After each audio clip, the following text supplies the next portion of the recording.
Hello बच्चों, let's read the question. Here the question says select the incorrect statement. Option A, frequency of certain genes in a population change over several generations resulting in evolution. Option B, reduction in weight of the organism due to starvation is genetically controlled. Option C, low weight parents can have heavyweight progeny. And option D, traits which are not inherited over generations do not cause evolution. Question में हमसे incorrect statement पूछा गया है, तो यहाँ पे first statement consider करते हैं। फर्स्ट स्टेटमेंट सेज कि फ्रीक्वेंसी कुछ जीन्स की पॉपुलेशन के अंदर चेंज हो जाती है बहुत जनरेशन्स गुजर जाने के बाद, जिसकी वजह से हमें एवोल्यूशन देखने को मिलता है। तो first statement is correct. Frequency of certain jeans मतलब उनका किसी भी पर्टिकुलर पॉपुलेशन के अंदर कितना अमाउंट हमें देखने को मिल रहा है। तो हम क्या करते हैं, एवोल्यूशन में देखने को क्या मिलेगा हमें, एवोल्यूशन में जो जेनेटिक फ्रीक्वेंसी होती है, जीन्स की फ्रीक्वेंसी होती है, जेनेटिक फ्रीक्वेंसी इज चेंज्ड। और कितना टाइम लगता है, बहुत सारी जनरेशन्स गुजर जाने के बाद कहीं एक ढंग का चेंज आएगा जो उस पर्टिकुलर ऑर्गेनिज्म के लिए फेवरेबल होएगा, जिसमें वो ग्रोथ कर सकता है या एक बेटर सिचुएशन में एक बेटर तरीके से एनवायरनमेंट में अडाप्ट कर पाएगा। सो जेनेटिक फ्रीक्वेंसी इज चेंज कब से कब तक, सेवरल जनरेशन्स तक चेंज होती है। तो ये जो फाइनली हमारा ट्रेट आएगा जीन के अंदर, जो जीन हमारा यहाँ पे रिस्पॉन्सिबल है किसी भी पॉपुलेशन को फीचर्स प्रोवाइड करने के लिए, तो ये यहाँ पे जो ट्रेट आएगा that is basically acquired over several generations, then आकर के फाइनली वो शो होने लगेगा।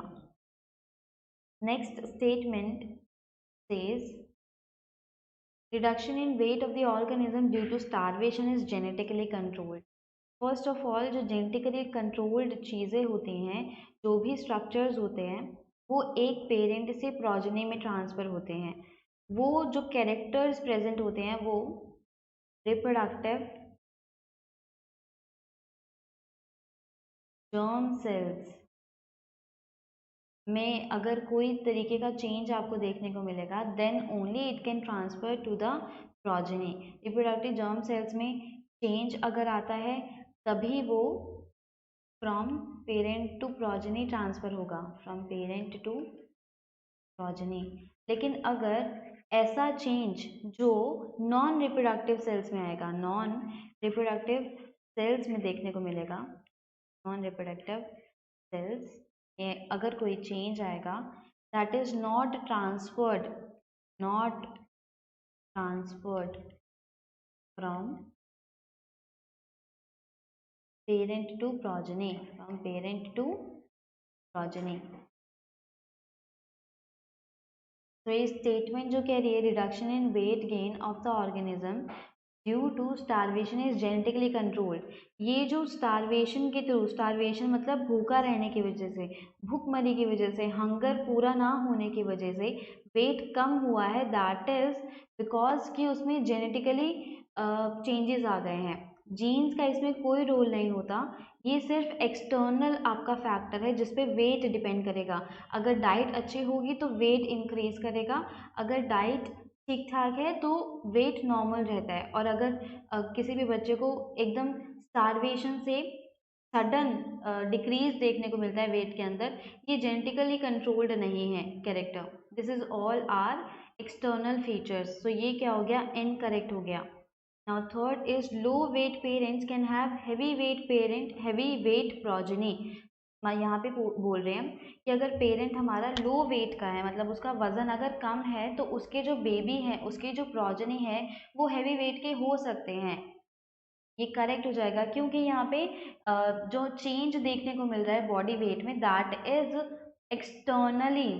एक्सटर्नल चेंज होगा वो बॉडी के अंदर। एक्सटर्नल चेंज होने की वजह से बॉडी हमारी लो वेट शो कर रही है।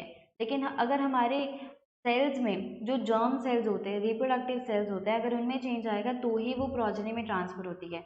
और वेट गेन एंड जो वेट लॉस का जो फीचर है दैट इज जो चेंज आएगा वो आएगा नॉन रिप्रोडक्टिव सेल्स में। सो यहाँ लिखेंगे वेट गेन और weight loss is a character found in non reproductive genes. तो ये जीन्स यहाँ पे एफिशिएंटली काम नहीं कर पा रहे हैं, इसलिए वेट या तो गेन होगा या तो वेट का लॉस देखने को मिलेगा। लेकिन अगर यहाँ पे जर्म सेल्स के अंदर चेंज आ जाता तो प्रोजेनी तक ट्रांसफर हो जाता। थर्ड स्टेटमेंट भी करेक्ट है।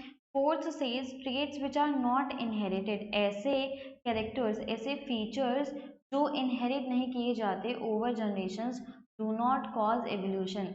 ऑब्वियस है, एवोल्यूशन होने के लिए जो ट्रेट है उसको इनहेरिट होना बहुत ज़रूरी है, मतलब पेरेंट से प्रोजेनी के अंदर उस ट्रेट का आना बहुत ज़्यादा ज़रूरी हो जाता है, तभी वो फर्दर आगे और इवॉल्व होएगा।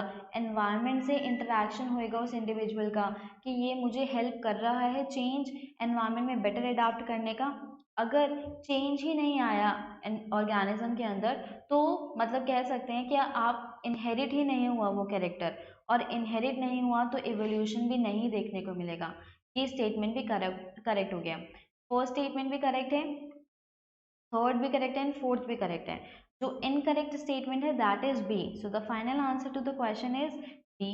Reduction in weight of the organism due to starvation is genetically controlled, which is wrong. It is not genetically controlled.